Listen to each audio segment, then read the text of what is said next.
کبھی کبھار ایسا بھی ہوتا ہے کہ لوگ کرنا کچھ چاہ رہے ہوتے ہیں مگر ہو کچھ اور جاتا ہے۔ اگر ہم غور کریں تو اس میں بھی قدرت کی طرف سے کوئی نہ کوئی بہتری پوشیدہ ہوتی ہے۔ آج میں آپ کو چند ایسی ہی اشیاء کے بارے میں بتاؤں گا جو کہ حادثاتی طور پر دریافت یا ایجاد ہوئیں۔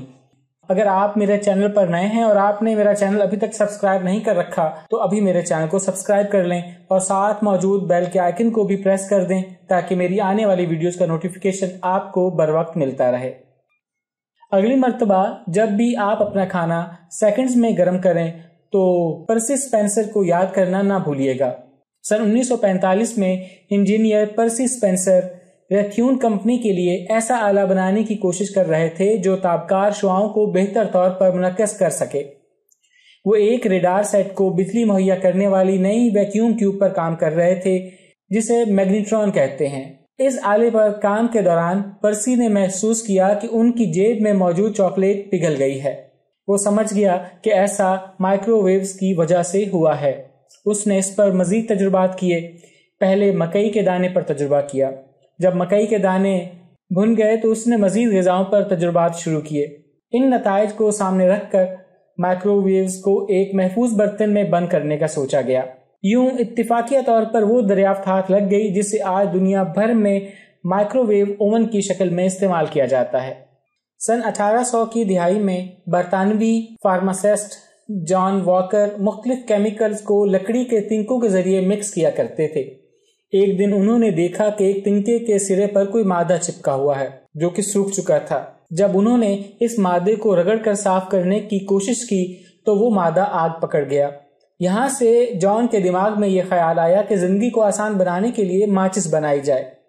انہوں نے پھر ایسا ہی کیا اور بڑے پیمانے پر ماچسیں بنانا شروع کر دی اور یوں باقاعدہ ایک کمپنی بنا کر تجارتی بنیادوں پر ماچسوں کی تیاری اور فروخت ہونے لگی۔ مگر انہوں نے کاروبار میں اپنی اجارہ داری قائم نہ کرنے کے لیے اپنی اس ایجاد کو رجسٹر نہ کروایا، کیونکہ ان کے خیال میں اس طرح ان کی یہ ایجاد انسانیت کے زیادہ کام آ سکتی تھی کہ اور لوگ بھی ماچسیں بنائیں اور عام لوگوں کو فائدہ ہو۔ ماچس جلد ہی ساری دنیا میں مقبول ہو گئی اور آج بھی ایک انتہائی مفید اور کارآمد چیز ہے۔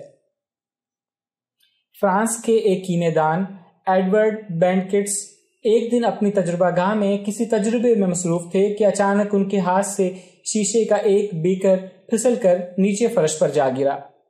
وہ یہ دیکھ کر حیران رہ گئے کہ شیشہ کرچی کرچی نہیں ہوا بلکہ محض تڑک کر رہ گیا۔ انہوں نے جب جانچ پڑتال کی کہ ایسا کیوں ہوا تو انہیں یہ معلوم ہوا کہ شیشے کے اس بیکر میں پتلے پلاسٹک کا محلول موجود تھا جو کسی پچھلے تجربے کے بعد اسی میں بچ گیا تھا، اور یوں ٹوٹ کر کرچیوں میں نہ تبدیل ہونے والا شیشہ ایجاد ہوا جو آج کل کئی چیزوں میں استعمال ہوتا ہے، جیسا کہ کاروں کی ونڈ اسکرین، تاکہ ایکسیڈنٹ کی صورت میں ونڈ اسکرین اگر ٹوٹے بھی تو اس کی کرچیاں کار کے اندر بیٹھے ہوئے لوگوں کو نقصان نہ پہنچائیں۔ زمانہ قدیم میں قدرتی ربر کا استعمال عام تھا، لیکن یہ سردیوں میں جم کر ٹوٹ جاتا تھا اور گرمیوں میں پگھل کر بدبودار اور چپچپا ہو جاتا تھا۔ ایک کیمسٹ چارلس گڈ ایئر نے ربر کے مسائل پر قابو پانے کے لیے کئی سال کھپا دیے، لیکن اسے کامیابی ملی تو ایک غلطی کی وجہ سے۔ یہ سن 1839 کا واقعہ ہے کہ ایک روز چارلس اپنی لیبارٹری میں ربر، سلفر اور سیسے کے آمیزے سے بھری ہوئی ٹیسٹ ٹیوبز پر کام کر رہا تھا کہ چارلس کے ہاتھ سے اتفاقاً پھسل کر وہ ٹیوبز جلتے ہوئے فائر اسٹوو پر الٹ گئیں، مگر آمیزہ پگھلنے کی بجائے ٹھوس شے بن گیا۔ اس کا رنگ بھی کالا ہو چکا تھا، لیکن اس کی بیرونی سطح سخت اور اندرونی سطح نرم رہی۔ یوں حادثاتی طور پر دنیا کا پہلا ولکنائزڈ ربر دریافت ہوا جس سے گاڑیوں کے ٹائر بنائے جاتے ہیں، اور اس کے بعد آٹو موبائل کی صنعت میں ایک انقلاب آ گیا۔ اینٹی ڈپریشن ادویات پہلے پہل 1957 میں سامنے آئیں۔ دلچسپ بات یہ ہے کہ یہ ادویات اصل میں ٹی بی کے مرض کے سدباب اور علاج کے لیے بنائی گئی تھیں، جو اس وقت ایک موذی اور ناقابل علاج مرض سمجھا جاتا تھا۔ اس کو بنانے والے فارماسسٹ نے یہ بات نوٹ کی کہ ان ادویات نے ٹی بی کے علاج میں تو خاطر خواہ فائدہ نہیں دکھایا، لیکن ان ادویات کو استعمال کرنے والے مریضوں کے مزاج پر ان کے بہت خوشگوار اثرات مرتب ہوئے۔ جب سے اب تک یہ ادویات ڈپریشن کو رفع کرنے کے لیے استعمال کروائی جاتی ہیں۔ دل کے امراض میں ایک مرض دل کی دھڑکن بے ترتیب ہونا بھی ہے۔ یہ مرض بڑھاپے میں یا کسی بھی وجہ سے دل کے کمزور ہو جانے کے باعث لاحق ہو جاتا ہے۔ ایک امریکی انجینئر ولسن گریگ بیچ انسانی دل کی دھڑکنوں کو ریکارڈ کرنے کے لیے ایک آلہ بنانے کی کوششوں میں مصروف تھا۔ وہ بھولے سے ایک غلط برقی عنصر اس آلے میں لگا بیٹھا۔ جب اس آلے کو دل کی دھڑکن نوٹ کرنے کے لیے استعمال کیا گیا تو معلوم ہوا کہ اس نے دل کی بے ترتیب دھڑکن کو دوبارہ صحیح ردھم میں ترتیب دے دیا تھا۔ 1960 میں یہ پیس میکر پہلے انسان کے جسم میں لگا دیا گیا اور جب ہی سے یہ انسانی زندگیاں بچانے کے کام آ رہا ہے۔ اسکاٹ لینڈ سے تعلق رکھنے والا سائنسدان الیگزینڈر فلیمنگ سن 1928 میں انفلوئنزا کے موذی وائرس کو کنٹرول کرنے کے طریقوں پر کام کر رہا تھا۔ وہ مائکروسکوپ کی ایک پلیٹ میں ایسے بیکٹیریا پر تحقیق کر رہا تھا جو ان امراض کا سبب بنتے ہیں۔ اتفاق سے اس نے اس پلیٹ کو دھوئے بغیر لیب میں چھوڑ دیا اور پھر وہ 2 ہفتے کی چھٹیوں پر چلا گیا۔ واپسی پر اس نے دیکھا کہ سبز اور نیلے رنگ کی پھپھوندی جو گھروں میں پودوں اور کھانے کی چیزوں میں لگ جاتی ہے اس پلیٹ میں گری ہوئی ہے اور اس کے پاس کے بیکٹیریا کا صفایا ہو گیا ہے۔ یہ دیکھ کر فلیمنگ نے پھپھوندی کی ماہیت پر توجہ مرکوز کر دی۔ اس نے اس پھپھوندی جسے پینسلیم کہا جاتا تھا کے اندر موجود مفید کیمیائی مادہ حاصل کیا جو انسانی جسم میں موجود ان جراثیم کی روک تھام کر سکتا تھا۔ اس مادے کو اس نے پینسلین کا نام دیا۔ آج بھی یہ دوا انفیکشن میں مبتلا لاکھوں انسانوں کو شفا دینے کا کام کرتی ہے۔ اس دریافت سے اینٹی بایوٹک انڈسٹری کا دروازہ کھل گیا۔ اس دریافت پر الیگزینڈر فلیمنگ کو 1945 میں طب کا نوبل پرائز دیا گیا تھا۔ 1895 میں ولہام رونٹگن نے حادثاتی طور پر ہی ایکس ریز دریافت کی۔